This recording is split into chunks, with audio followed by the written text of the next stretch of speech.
'Salaar' movie is an addiction. ఇది 'ప్రభాస్' ఫ్యాన్‌కైనా అయ్యుండొచ్చు, 'Prabhas' fan కాకపోయినా అయ్యుండొచ్చు. కానీ 'సలార్' మూవీ అంటే వాడికొక ఎడిక్షన్ అని చెప్పుకోవాలి. ఎస్పెషల్లీ అతను ఏ జోనర్‌కి చెందినవాడైనా కానియండి.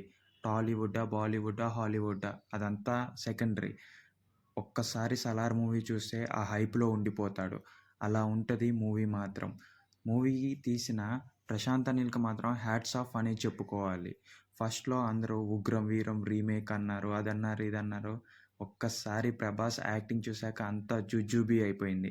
ఈ మూవీ అవుట్‌పుట్ మాత్రం వేరే రేంజ్‌లో వచ్చిందనే చెప్పుకోవాలి.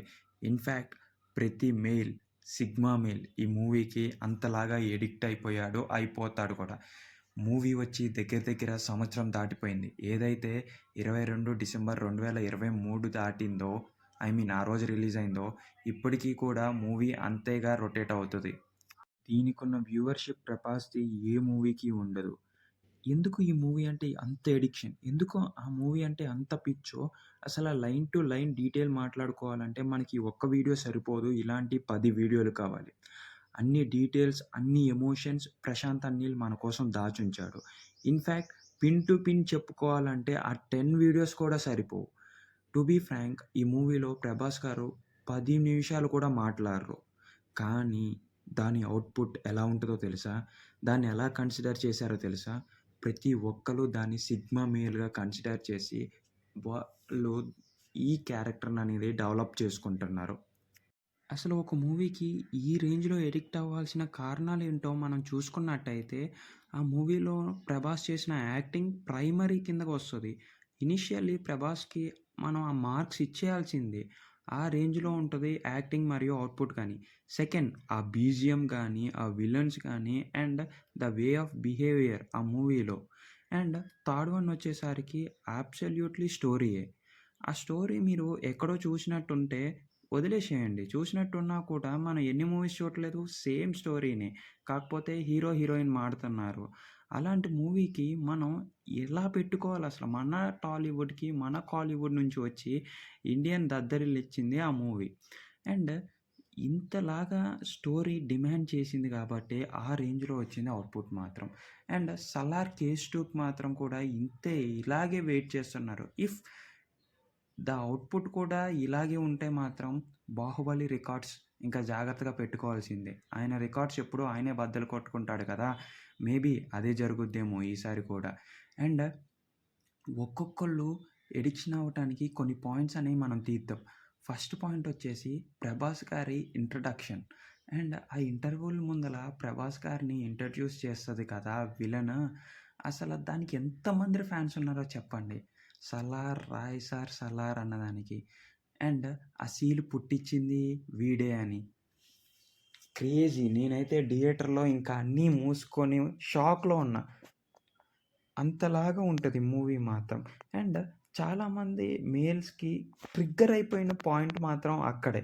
ఆ ఇంట్రడక్షన్ సీన్ గాని, 'ప్రభాస్‌కి' ఇచ్చిన ఎలివేషన్ గాని, బ్యాక్‌గ్రౌండ్‌లో ఆ హెలికాప్టర్స్ కానీ చాలా అంటే చాలా బావుంది.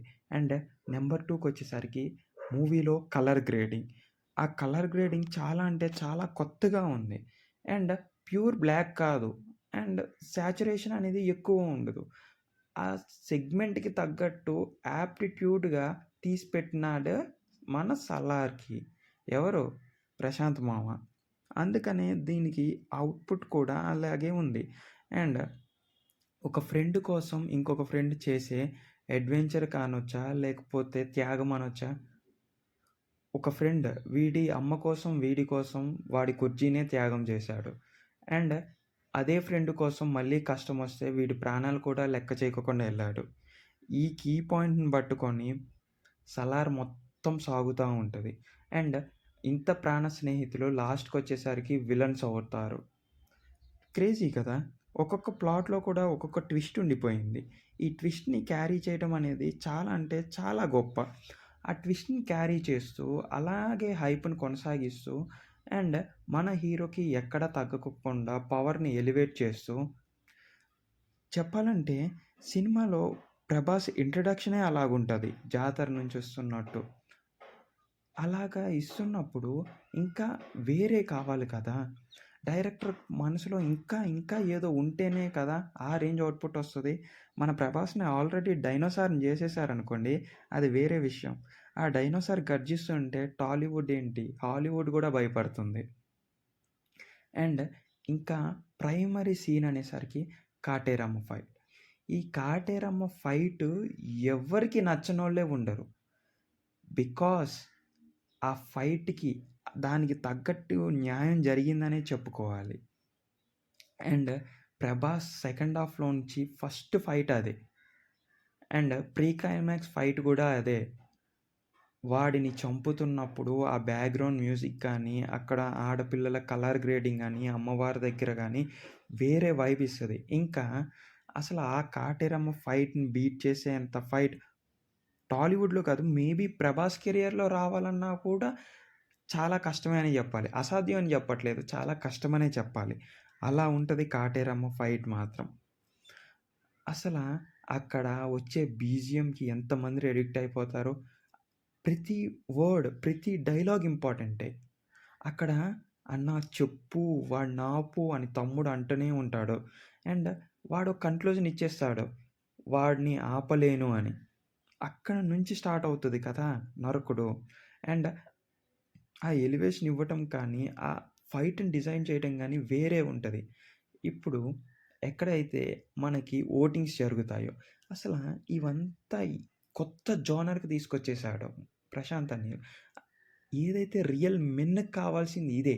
కొత్త జోనర్‌లో ఉండటం, కొత్త సిగ్మాని అతనిలో ఇప్పుడు మూవీని చూస్తున్నంత సేపు 'ప్రభాస్‌తో' మన క్యారెక్టర్‌ని, మన లోపలున్నోడిని, మన సిగ్మా లెవెల్‌ని పోల్చుకుంటున్నారు.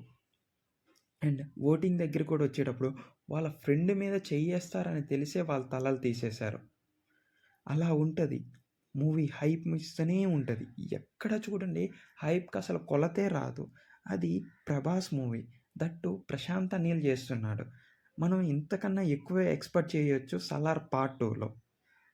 మోరోవర్ 'శృతి హాసన్' పార్ట్ చాలా తక్కువే కానీ, ఫైనల్‌లో వచ్చేది ఏదైతే నిజమైన రాజు 'ప్రభాస్' అయ్యే అసల ఈ ట్విస్ట్ ప్లాట్ మాత్రం మూవీకి ప్రాణం పోసిందనే చెప్పుకోవాలి. 3 తెగల యొక్క నాయకుడు 'ప్రభాస్'. ఆ 'ప్రభాస్' కూడా యుద్ధానికి సిద్ధమవుతున్నాడు. వాళ్ళంతా కూడా తయారై ఉన్నారు. మేబీ 'ప్రభాస్‌కి' వాళ్ళున్నారని తెలియకపోవచ్చు. కాకపోతే వాళ్ళందరికీ తెలుసు 'ప్రభాస్' ఆ తెగకు చెందినవాడే అని. ఇప్పుడు ఆ తెగలోంచి బయటకొచ్చి 'ప్రభాస్' వాళ్ళని నరికి నిజంగా రాజవుతాడా? లేకపోతే ముష్టి వేసినట్టు వాళ్ళకి వదిలేస్తాడా? స్నేహాన్నే గొప్పదని స్నేహంతోనే ఉండిపోతాడా? అలా గొప్పతనంగా ఉండిపోవటానికి స్నేహంలో ఏం గొడవలు వచ్చాయి? ఎవరైనా గొడవలు పెట్టారా? అనేది కూడా మనం చూడాల్సి ఉంది. అసల నిజానికి 'ప్రభాస్' తెగే కదా రాజవ్వాల్సింది. ఇప్పుడు ఆ అవకాశం 'ప్రభాస్‌కి' వస్తే అవుతాడా? 'సలార్' అనేది ఆ పేరు నిలబెట్టుకుంటాడా? అనేది మనం పార్ట్ 2లో చూడాలి. అండ్ పార్ట్ 2లో విలన్స్ కూడా చాలా మందిరే ఉండారని చెప్పుకోవాలి. ఎస్పెషల్లీ పండిత్‌కి అంత పెద్ద ఎలివేషన్ ఇచ్చారంటే అతనేదో చేయగలడని తెలుస్తూ ఉంది. అంతలాగా పండిత్ చేయడానికి ఏముంది? ఇంకా రష్యన్స్ ఉన్నారు. ఆఫ్రికా నుంచి వచ్చినోళ్ళున్నారు. ఆర్మీలంతా ఇంకా అలాగే ఉండిపోయినియి సలార్ కోటలో. ఇంకా తెలుసు కదా! పెద్ద పెద్ద కోటలు ఎందుకు కట్టుకుంటారో. బయట నుంచి లోపలికి ఎవరు రాకూడదు అని. అలాగా 'ప్రభాస్' లోపలికెళ్ళిపోయాక ఇంకేమీ లేదని. అండ్ లాస్ట్‌లో ఆ డ్రగ్ అడిక్టులనందరిని నరికేస్తాడు కదా! అది మాత్రం ప్యూర్ బ్లడ్ బాత్ అనే చెప్పుకోవాలి. మాస్ ఫ్యాన్స్‌ని అట్రాక్ట్ చేసి పాడేసింది. ఇంకా ఇలా 'సలార్' గురించి మాట్లాడాలంటే ఇంకొక 10 వీడియోలు కావాలి. మీరైతే ముందుగా సబ్స్క్రైబ్ చేసుకొని లైక్ చేసేయండి. కిందున్న మన టెలిగ్రామ్ గ్రూప్‌లోకెళ్ళి జాయిన్ అయిపోండి. అండ్ అదే కాకుండా కింద మన బ్లాగ్ లింక్స్ ఉన్నాయి. ఒక్కసారి ఎళ్లి చూడండి. ఎస్పెషల్లీ మనం రొమాంటిక్ బ్లాగ్స్ మరియు హెల్త్ బ్లాగ్స్ గురించి రాస్తుంటాం. ఒక్కసారి ఎళ్లి చూసాక మీకు నచ్చితే మీరు డైలీ ఒకసారి ఆ బ్లాగ్‌ని చూసేసేయండి. అంతే గైస్ ఈ వీడియోకి బాయ్. 'సలార్' ఫ్యాన్స్‌కి